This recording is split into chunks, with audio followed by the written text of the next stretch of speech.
Hi, and welcome to North Central. We are so happy that you're here.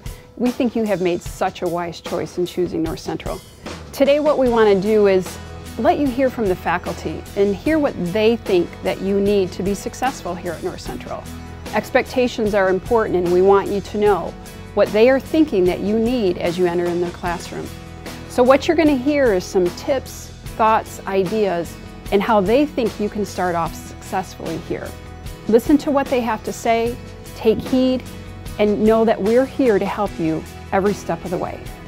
One of the most important things that I want my students to understand is that their education can't be treated like a spectator sport. If they want to do well in school, they're going to have to get active, participate when they go to class, and make their education their own. What I would like to do is for students to take responsibility for their own learning. I'd like them to understand a little bit why they're coming here to college. I want them to understand their own goals, how their classes are going to connect to their lives. Now, each student is an individual, and one of the things I really like to do as a professor is to figure out who that student is, what they're individually motivated by, and to try to help them achieve their own goals. I like to meet my students halfway, but what I ask of them is that they put some thought into why they're here and what they're hoping to get out of school. I put a lot of time into my syllabus. I think about it really carefully. And I want it to be really clear to the students. I want it to be a contract between us, and that's what it is. And I want to show the students that there are things that I'm going to provide for them, and there are things that I expect from them. I make sure that it's no mystery how they're going to get their grade. All of the stuff is just detailed out there for them, so they can always feel confident of all the support that they have in our classes. That's really significant to me, and I really care that that first contract says a lot about the relationship I'm establishing with my students, and I care about that. That's brilliant.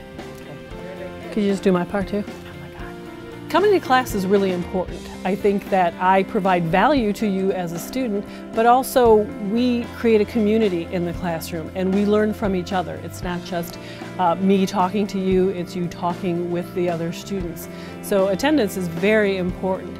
And I know that we're all not 18 years old and this is the only thing we need to do. We have families, we have jobs, we have other commitments.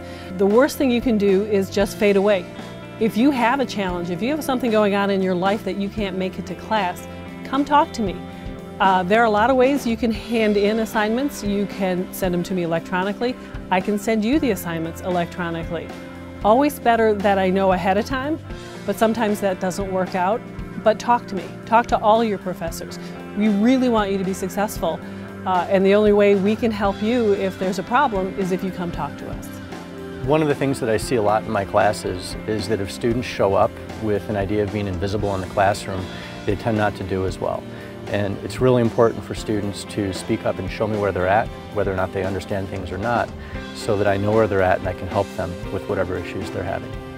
In my syllabus, I have a section that talks about risk-taking, and I assess my students based on risk-taking because I think that all of college is risk-taking. That's how we learn, that's how I have learned.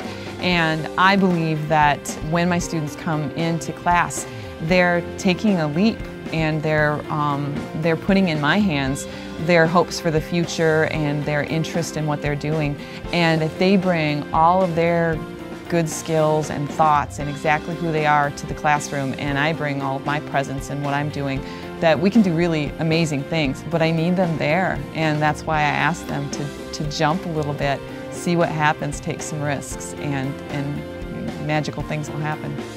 I find that students are really focused on the grade, and quite frankly, I'm more concerned about learning. A's don't really mean that much to me. If you came in not understanding something and at the end of the class, the end of the week, the end of the semester, you understand it, then I think we're both successes. I really like that when my students actually make mistakes, they have errors, because that's where the learning happens.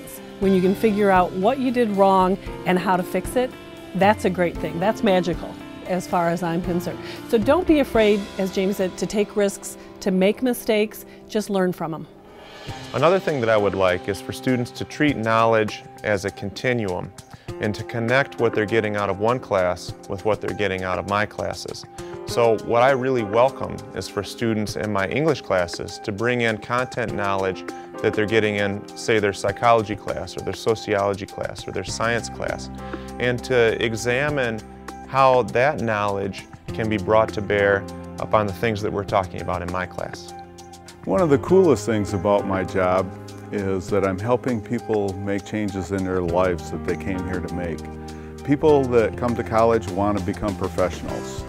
And when they leave here, often they either get jobs right away where they're professionals, or they go on to another college and ultimately get a job that requires hopefully a college degree. And jobs with professionalism, you are required to do your job on time, on budget, with little or no supervision. And when you look at the way our syllabi are formulated, you don't necessarily see professionalism as an objective, but it's embedded in the course. It's embedded in the way that we require students to do things in a timely manner. Everything has a standard, and what we're actually doing is getting students prepared for when they go out in the real world and do things with little or no supervision in a manner that is on time and under budget. So when our students leave here and they become our peers and they become sometimes our colleagues, it's really important to us that they understand the aspect of professionalism that they're learning here at North Central. What are you going to do about this life that you want to have, and this career that you want to have, and this degree or certificate you want to have, which includes a class or two that you don't want to take? What are you going to do about that? And that's hard sometimes for students to sort of wrap their heads around, because they'll say, I don't want to take X class. I'm just not going to go, or I'm not going to do the homework. And I say, does that get you to the life you want? And since it doesn't, what are you going to do differently? What are you going to do to help create success for yourself in that class that you don't really want to do? And so we talk about ways to do that. Create a study group with people in the same class. Go see the professor. That's one of the most important strategies that you can use. Another one is trick yourself into studying. Believe it or not, sometimes just telling yourself, I'm just going to study for 20 minutes, that's all. Sort of get you in the mood of studying, and then you keep going.